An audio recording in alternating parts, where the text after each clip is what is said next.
Olá, amigos! Está no ar Sindicep Entrevista, um espaço para discussão de temas relevantes para os servidores públicos e toda a sociedade.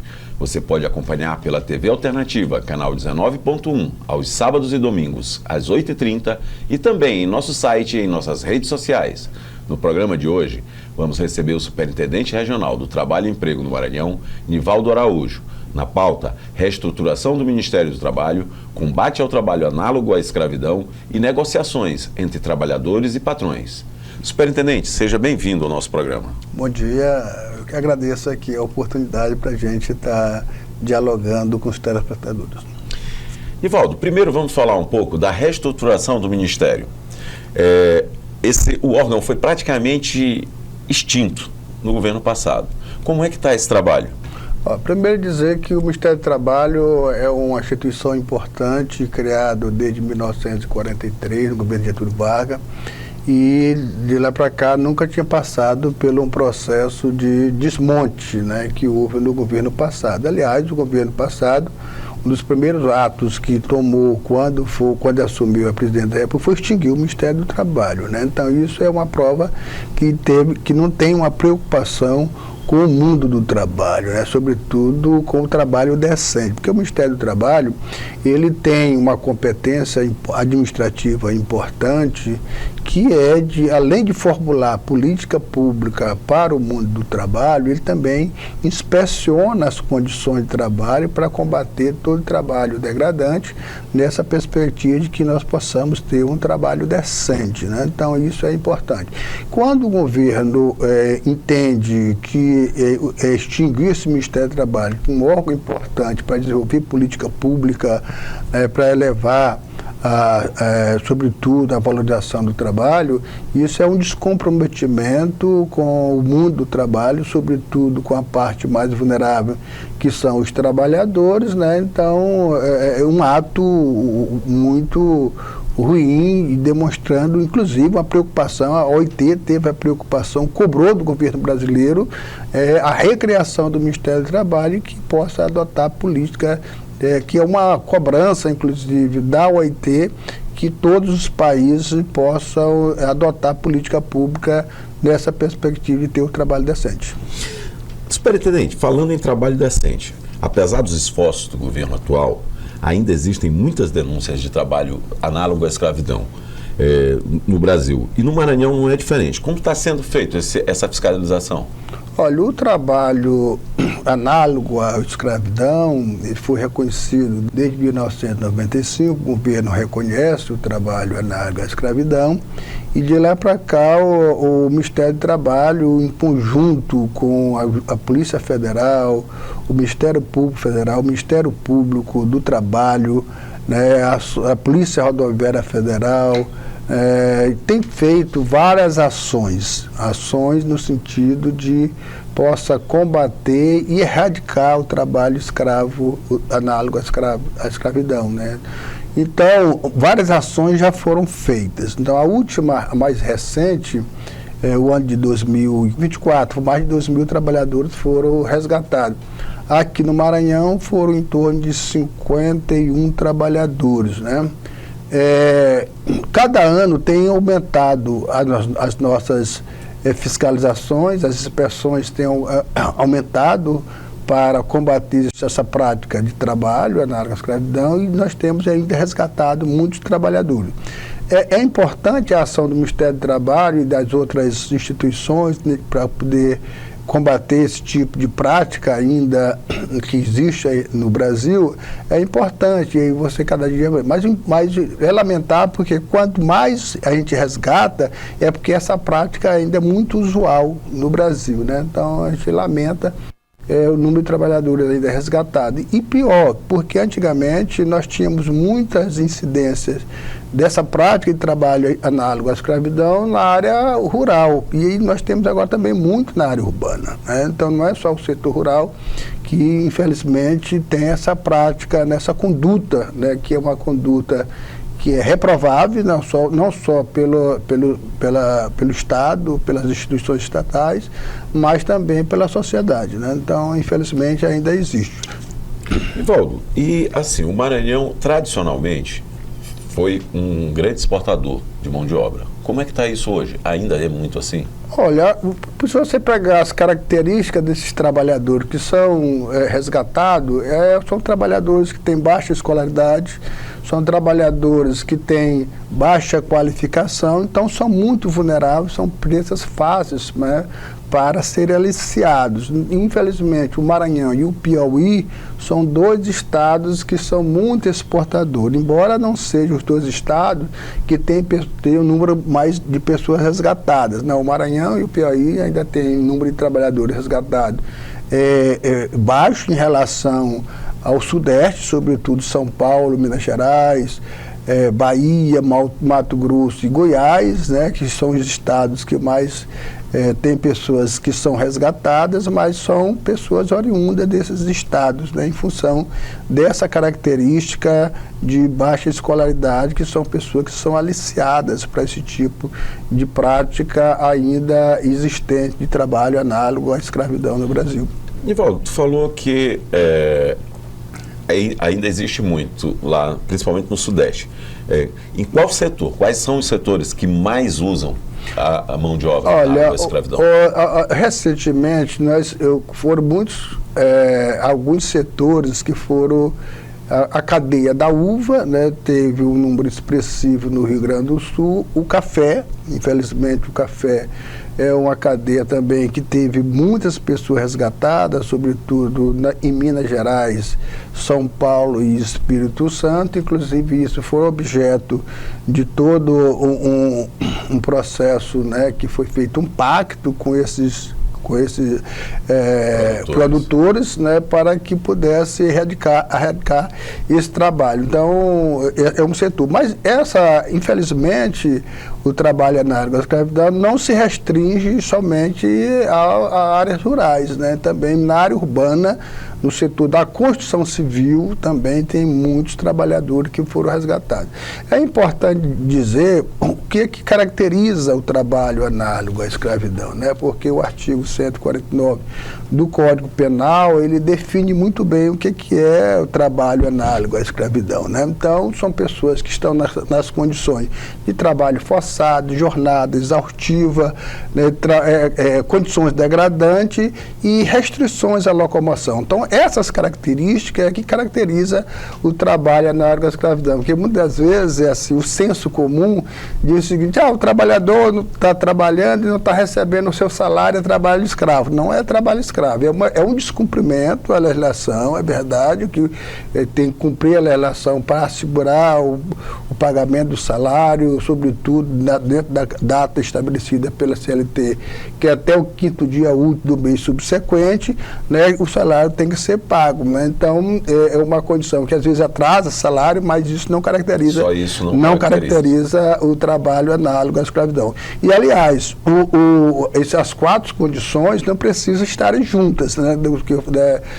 Qualquer uma delas sendo encontrada na fiscalização caracteriza tanto o trabalho forçado, jornada exaustiva, como a restrição à locomoção e o trabalho degradante. Qualquer uma dessas condições caracteriza o trabalho escravo. Não precisa ser as quatro juntas, né?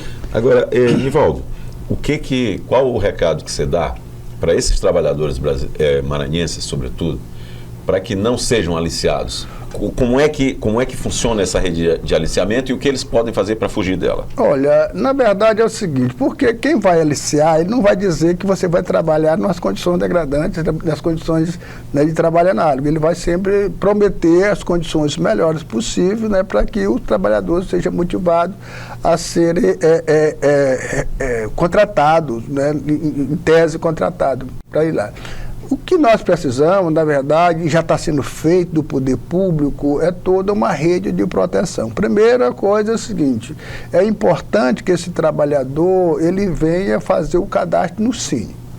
O Cine é importante porque o Cine é quem vai intermediar essa mão de obra desse trabalhador e com toda uma segurança, vai garantir que ele saia com um contrato de trabalho já registrado, que vai garantir que o transporte tenha as condições adequadas, né? A Polícia Rodoviária Federal também vai fazer essa fiscalização, né? Então esse trabalhador recebe essa proteção e quando ele vai para outro estado, toda essa rede dos órgãos públicos já tem essas informações e pode perfeitamente amenizar essa situação, ficar mais difícil submeter essas condições. Então é importante essa rede de proteção e recomendo que esses trabalhadores sempre procurem o Cine para registrar, para que eles possam ali ser recrutados através de empresas que estão cadastradas no Cine. De uma forma segura, né? Segura. Vamos fazer um pequeno intervalo e já voltamos.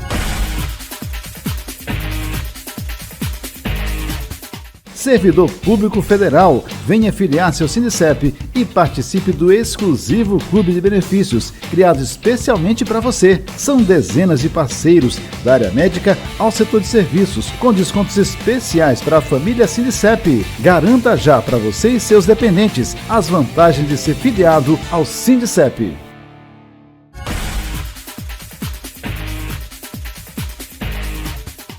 Estamos de volta com o Superintendente Regional do Trabalho e Emprego do Maranhão, Nivaldo Araújo. Nivaldo, uma das funções da Superintendência do Trabalho e Emprego tem sido a de mediar os conflitos entre trabalhadores. Como é que se dá essa relação?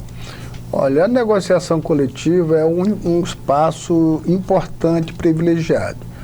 O Brasil é um dos únicos países que permite a organização sindical, tanto de trabalhadores como de empregadores. E quando tem organização sindical entre empregadores, de empregados, e tanto laboral como patronal, é exatamente para estimular o exercício da negociação coletiva. Se faz a negociação coletiva, ela se dá seja por acordo coletivo ou por convenção coletiva de trabalho. A convenção coletiva de trabalho é quando é uma negociação entre sindicato de trabalhadores com sindicato de empregadores, sindicato laboral com sindicato patronal. E a negociação e acordo coletivo é diretamente do sindicato com a empresa, né? Então são esses dois tipos de negociações coletivas que nós temos no Brasil. Então nós sempre precisamos estar estimulando a negociação coletiva, que é um espaço onde as partes têm autonomia, sem uma terceira parte, sem uma terceira pessoa entrar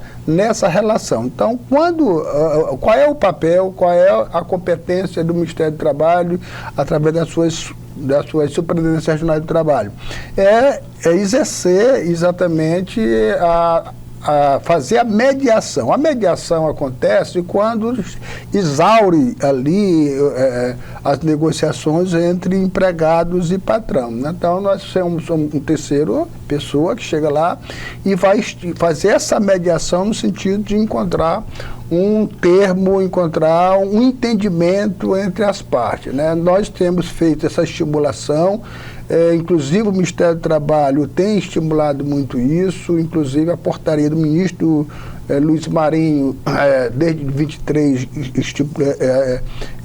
publicou uma portaria incentivando a negociação coletiva, e nós temos chamado tanto os trabalhadores como empregadores para estimular. Entendemos que esse é um canal importante. Esse é o verdadeiro exercício da democracia. O governo do presidente Lula sempre é um governo que defende a democracia, e esse espaço entre empregados e patrões no exercício da negociação coletiva é o exercício efetivo da democracia. E, Nivaldo, é importante destacar assim, e diferenciar que, ao contrário do Tribunal do Trabalho, que interfere na negociação, né, chega até a impor soluções, o Ministério do Trabalho faz apenas a mediação. Ele não determina... Nós não arbitramos. Nós não arbitramos. Nós fazemos a mediação. A mediação é exatamente o que eu falei. Quando você tem dificuldade entre o patrão e o empregado na mesa de negociação, eles procuram o Ministério do Trabalho, e nós temos um setor da mediação coletiva, vamos buscar o entendimento entre essas partes. Nós não arbitramos, nós não decidimos, não temos sentença, nós não somos um poder jurisdicional, né? O poder jurisdicional é que tem essa competência de tomar uma decisão, uma sentença, para que haja cumprimento das partes. No nosso caso, é apenas buscar o entendimento. Superintendente, no caso específico de São Luís, um dos conflitos rotineiros, né, a gente praticamente todos os anos tem, diz respeito às disputas entre o Sindicato das Empresas de Transporte e o Sindicato dos Trabalhadores Rodoviários. A superintendência tem agido para tentar resolver esse conflito também? Olha, eu cheguei na superintendência, também posso, o ano passado, 2023, e logo, acho que com 20 dias ou menos, eu fiz logo a primeira mediação coletiva com essa categoria de trabalhadores do transporte urbano de São Luís, e a prefeitura e o sindicato patronal, né, do transporte patronal.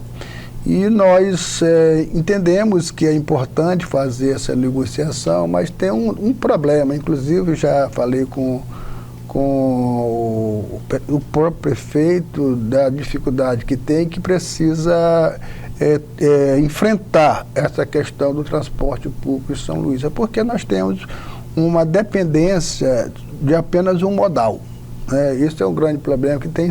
O modal que tem aqui de transporte é apenas o transporte de ônibus em São Luís, né? Então não temos uma outra alternativa, não temos transporte sobre trilho, não temos uma outra alternativa. Então precisa ter outras alternativas, porque senão você fica refém daquele modelo, né?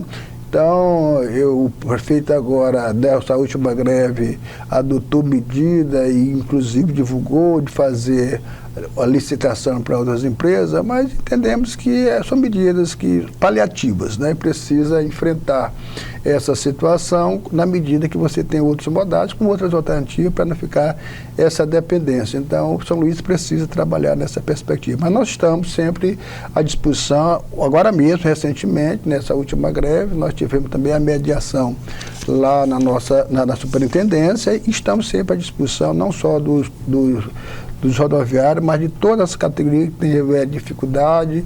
Nós estamos à disposição porque essa é uma das nossas atribuições. Agora, Nivaldo, ainda tratando desse assunto, foi resolvido em parte, né? O governo do estado deu um aporte financeiro para o semi-urbano, mas o urbano continua do jeito que estava. E já está tendo problema de novo. Isso já chegou até vocês? Não, essa questão do sindicato? Não, ainda não fomos procurados. O que eu tenho informação é através da imprensa, que o sindicato tem manifestado aí que há descumprimento em relação, inclusive, à decisão do Tribunal Regional do Trabalho, mas nós não tivemos ainda, não fomos provocados, né? Quando fomos provocados, nós estamos de portas abertas no sentido de contribuir para que haja solução desse conflito e possa resolver esse impasse. Nivaldo, outra coisa que a categoria dos rodoviários tem reclamado, né, é sobre a supressão dos cobradores. Como é que fica isso em relação à legislação? É possível realmente isso, o motorista fazer todo esse trabalho? Cobrar, dirigir? Esse é um problema seguinte: nós temos hoje no mundo do trabalho muitas mudanças, né, em relação à questão no mundo do trabalho. E até eu queria, lembrando disso, o mundo do trabalho tem passado por uma transformação muito brutal. E agora mesmo, com a questão das novas tecnologias, isso tem tido um avanço muito, né, muito grande e tem suprimido, inclusive, várias atividades, várias outras profissões, né? Agora mesmo nós temos o Ministério do Trabalho com essa preocupação de ver como é que fica o mundo do trabalho, com muitas profissões e atividades sendo extintas, né, com a velocidade que temos em relação às novas tecnologias, a inteligência artificial. Então essa é uma preocupação que tem o mundo todo, tem a própria OIT e o Ministério do Trabalho também está atento a essas questões. Nós estamos procurando, inclusive, fazer qualificações no sentido de que esses trabalhadores possam ser remanejados para outras áreas que o mundo do trabalho exige. Então é uma dinâmica, né, muito grande. Então precisamos estar atentos com essas questões, né? Não sabemos também dos riscos que tem em relação à questão da segurança do mundo do trabalho, que é uma preocupação também do Ministério do Trabalho nesta área. Então, nós estamos atentos a essas questões, né, para que haja menos impacto, seja para os trabalhadores, seja para a sociedade. Nós vamos fazer mais um pequeno intervalo e já já voltamos. Servidor Público Federal, venha filiar-se ao Sindicep e participe do exclusivo Clube de Benefícios, criado especialmente para você. São dezenas de parceiros, da área médica ao setor de serviços, com descontos especiais para a família Sindicep. Garanta já para você e seus dependentes as vantagens de ser filiado ao Sindicep.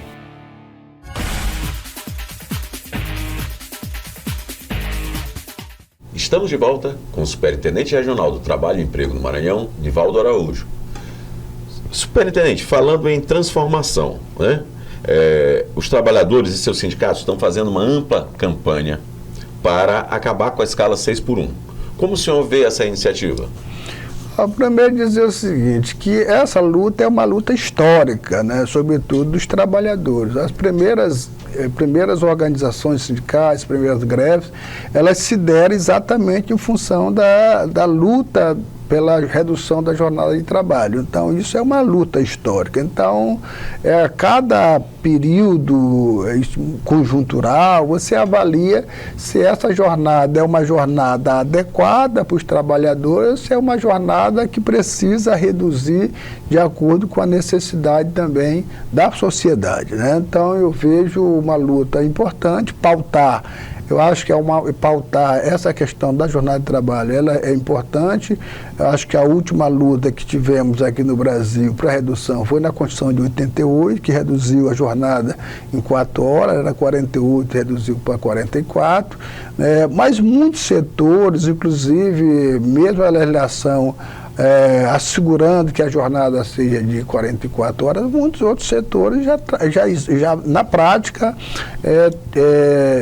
praticam, na verdade, as 40 horas semanais. Então, isso é possível ver que há espaço para a redução da jornada de trabalho. E, combinado com isso, nós temos os avanços tecnológicos, né? Então, a produtividade hoje, ela não depende apenas de você estar no chão da fábrica, estar no espaço, no local de trabalho. Tem outros mecanismos que você trabalha. Então, você teve a experiência, e é uma experiência que já tinha acontecido, mas ela se aprofundou mais na pandemia com os trabalhos remotos, né? Temos o trabalho remoto, e isso não diminuiu a produtividade, né? Então, os avanços tecnológicos, ele permite isso. E, por outro lado, uma das justificativas também da redução da jornada de trabalho é que o próprio trabalhador ele tenha mais tempo dedicado à família e precisa, inclusive, se qualificar, precisa ter mais tempo para estudo, né? Então, isso é importante. E, combinado com isso, nós temos aí a questão da dificuldade da mobilidade urbana, que, sobretudo nas cidades, nas metrópoles, isso leva muito tempo o trabalhador está se deslocando. Então, combinado tudo isso, acho que é perfeitamente possível adotar uma jornada de trabalho e que ela possa criar essas condições de manter, inclusive, a produtividade, mas também melhorar a qualidade de vida do trabalhador e de seus familiares. E, superintendente, é importante destacar também, eu acho, né, a mudança do perfil. Por quê? A legislação foi criada à época em que, majoritariamente, quem trabalhava fora, né, vamos botar assim, era o público masculino. Então, de qualquer forma, ainda tinha uma certa... As mulheres ficavam em casa, ainda tinham como controlar a casa. Hoje também não tem, os dois saem. Então, os dois têm que voltar mais cedo também, não é isso?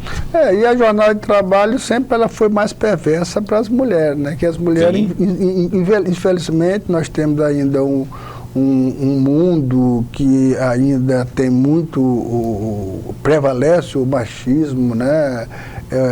Uma concepção muito patriarcal, que a mulher acaba tendo uma dupla jornada, né? Os homens, muitos ainda não divide essa questão das tarefas domésticas. Então é preciso também levar em consideração que nós temos hoje a ocupação das mulheres é um número bastante significativo. Então é preciso estar sendo revisto, né, essa questão da jornada de trabalho. Eu acho um bom debate, que é importante. Eu acho que cada período a gente precisa estar fazendo esse debate em relação a adequar a jornada às condições de trabalho. Então, acho muito prudente essa pauta que o Congresso Nacional possa fazer esse amplo debate e que envolva todos os setores envolvidos e interessados nesse debate, porque acho que é possível, né? Alguns setores já vêm negociando, inclusive, essa jornada de trabalho, exercitando dentro da negociação coletiva, exercitando as condições de trabalho em alguns setores de sindicatos mais organizados, já faz esse debate e já tem jornada inferior. Então, temos muitos precedentes, e precedentes bons, né, em relação dessas experiências que isso não impactou não impactou na produtividade, né, e melhorou as condições para os trabalhadores. Isso a gente pode falar. E a sociedade como um todo, né, não ganha só os trabalhadores, ganha todo mundo, porque nós temos uma grande questão também hoje, e que está muito impactante, essa questão das doenças ocupacionais, né? Sobretudo essas doenças que as pessoas psicológicas têm muito problema, muitos impactos, e precisamos reduzir essa questão da doença mental. Ivaldo, um dos setores que já avançou em relação a isso foi o setor de enfermagem, né? Que já está com 30 horas. Está na luta pelas 30 horas, pela regularização, e mostra exatamente essa parte aí, que é a saúde mental dos trabalhadores. Né? Nós temos que levar em consideração que alguns setores têm jornadas bastante mais, tem que ter bastante cautela, mais preocupação. A questão dos trabalhos que trabalha da saúde, né, sobretudo médicos, que tem uma jornada diferenciada, que são os enfermeiros, têm jornada diferenciada em função da sua peculiaridade ali. São áreas insalubres, né, são atividades insalubres que precisam ter essa preocupação em assegurar ali, né, umas condições que o trabalhador não fique o tempo todo, uma jornada bastante mais longa, né, naquele ambiente de trabalho. Então, assim, não seria esse setor uma referência para os demais, né, pela sua peculiaridade. Mas é importante esses setores, essas categorias que têm tanto insalubre como atividade periculosa, precisa ter uma atenção para que esses trabalhadores que são submetidos a essas condições não ter reduzido a sua expectativa de vida. Superintendente, outra ação importante do governo, né, trata sobre a liberação do Fundo de Garantia para os trabalhadores. O que mudou? Houve uma mudança agora? Como é que ficou isso? Isso é importante, né, porque o governo anterior, ele adotou uma política de antecipação, né, de receber o seguro, o FGTS. O FGTS você recebe, quais são as condições para receber o FGTS? É quando você é demitido sem justa causa, né, que você recebe o FGTS, você quando tem doenças crônicas, você recebe o FGTS, quando você é aposentado, você recebe o FGTS, né, o seu fundo que está ali depositado. Então, essas são as condições. No caso, o governo adotou uma outra situação que é o saque aniversário, né? O saque aniversário, você poderia receber um valor ali no seu aniversário para poder pagar dívidas. Mas, entretanto, essa parte é uma parte até positiva, mas só que, aliado a isso, ele condicionou que as pessoas que aderiu ao saque aniversário não poderia sacar o seu saldo quando fosse demitido sem justa causa. Olha lá, isso é uma discrepância muito grande, porque quando você é demitido, demitido, você não tem outra renda. É que o fundo de garantia, ele foi uma política adotada, porque antes nós tínhamos a estabilidade decenal. A estabilidade decenal, ela foi trocada pela questão do fundo de garantia por tempo de serviço, né? Isso na Constituição de 88, que foi permitido fazer isso, né? Acabando com a troca da estabilidade nacional pelo fundo de garantia. E exatamente para proteger o trabalhador, né? Quando você está sem renda lá, né? Então ficou pior. Você, quando estava sem renda, quando você mais precisava, você não poderia ter acesso a esse fundo. Então, o que o governo agora fez foi o seguinte, foi liberar para todos os trabalhadores que tiveram acesso ao saque aniversário e que foram demitidos e pudesse agora ter acesso a esse fundo, né? Então, acho que é uma medida importante e muito justa para aqueles trabalhadores que estão com uma necessidade, com seu fundo de garantia preso, né? Então, acho que foi muito importante e uma medida muito também de sensibilidade e demonstra um governo que tem a preocupação com a classe trabalhadora. Infelizmente, nosso programa está chegando ao fim. Superintendente, agradecemos a sua participação e queremos que você deixasse uma palavra para o nosso público.